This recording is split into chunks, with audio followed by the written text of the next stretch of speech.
How to stop procrastination, a thing that all of us do even when we don't want to, even when we hate it so much.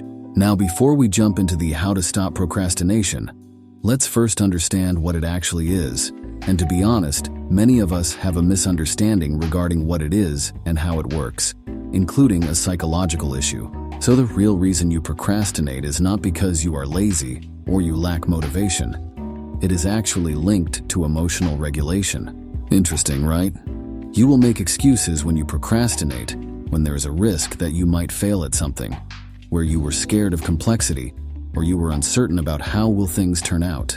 You might even be spending all of your energy into doing other things, but when you need to do that thing you actually need to do, you have no willpower left. Very relatable, right? This is called decision fatigue. So before you assume you need better time management skill, see if you can solve the emotional foundation of your procrastination first. It might work for you. Now let's dive into the how to stop procrastination. 1. Have some kind of reward ready for yourself once you complete the work. 2. Remove or turn off all distraction around you until you finish the work. Lock yourself out even if you have to. These two will surely help with willpower. Bait your mind. It is always the mind games. 3. For number 3, we need to learn about 2 principles. One is the Parkinson's Law, where it states that your work will spread across engulfing your time. Means if you have a day, you will do that work in a day. But if you have 3 days, then you will take those 3 whole days to do that work. That is the way we think. The second one is Pareto principle. It states that 80% of your outcome will determine 20% of your work or effort. So basically, if you choose the right thing and work hard on it, you will create far bigger impact. So for the first principle, set an imaginary lesser time frame for your work than actual available time or days. And for the second principle, try to choose the right work. Choose a way that is more appropriate and will produce bigger impact with lesser effort.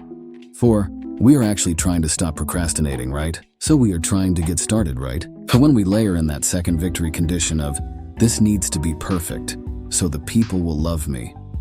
But that's really hard because you can't get people to love you. It's like I'm playing an FPS game, and the victory condition is like something that doesn't exist in the game. Like there is one victory condition that score 15 points to win, and the other is like become the president of the USA. That is not even in the game. That's what we are doing. For example, if you are trying to study and your mind making this thing that if you don't get an A, your parents won't love you. How are you gonna start? Like there is nothing in the textbook that says your parents won't love you. So separate those 2 things. 5. You are not a procrastinator. Yes, you heard me right. You have a habit of procrastinating, and in the case of procrastination, the trigger is always stress. So basically, all you gotta do is break the habit of procrastination.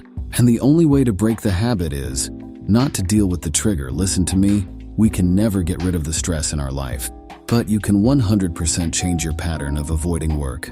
So what you are gonna do is be like, oh wow, I must be stressed out about something. Then I want you to just work, just for 5 minutes, because your problem isn't working, it's the habit of avoiding. 6. Don't visualize your work as a threat, because ironically, procrastination is when our body is trying to protect us from harm. When you realize you need to write down a report, your brain responds to it like it would to any incoming threat. Your amygdala, a set of neurons involved in your emotional processing and threat identification, releases hormones, including adrenaline, that kick off a fear response. This stress-induced panic can overpower the impulse from your prefrontal cortex, which typically help you think long-term and regulate your emotions. So then you are in the midst of this fight, flight, freeze response that you decide to handle the threat by avoiding it and indulge into a less stressful task. So take your work as a friend. Don't stress out. Start working. Take multiple breaks if you need. Still, that is better than just completely avoiding it. In conclusion, procrastinators are not lazy. The difference between a lazy person and a procrastinator is a lazy person lacks energy and general apathy. Lazy persons sit around doing nothing and distracts themselves with unimportant and unproductive tasks. But for a procrastinator, it is quite the opposite. They care too much. They often report high fear of failure, thinking that their work won't live up to their high standards. Note down these 6 things I mentioned and practice. I hope you can finally get rid of procrastination in 2024. Thank you for watching. If it helped you, then please leave a like and share it with your friends and family. See you in the next one, Forgers.